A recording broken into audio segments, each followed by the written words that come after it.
Karon day guys, mga akong lubi sa kataan ng lubiha daghan kong butong diri sa amoa. Init pa jud kayo.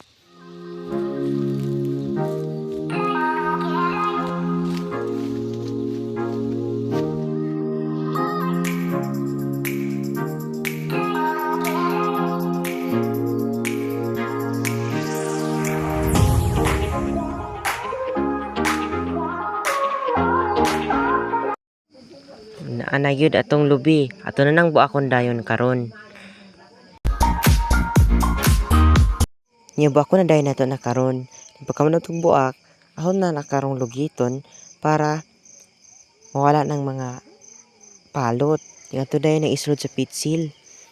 Narong tilawan og lami ba?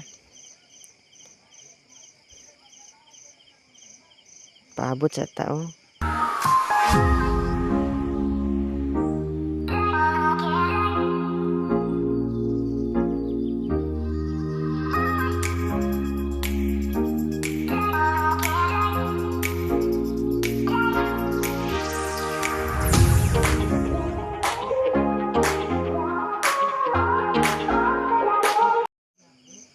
So ato na nahuman na maging natog sulod pitsil ato na gintilawan.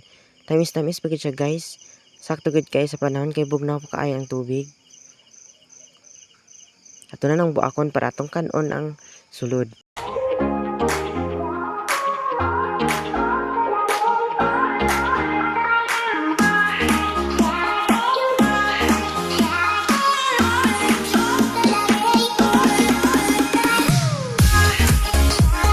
Yung mora dito guys, tang salamat sa pagpaminaw.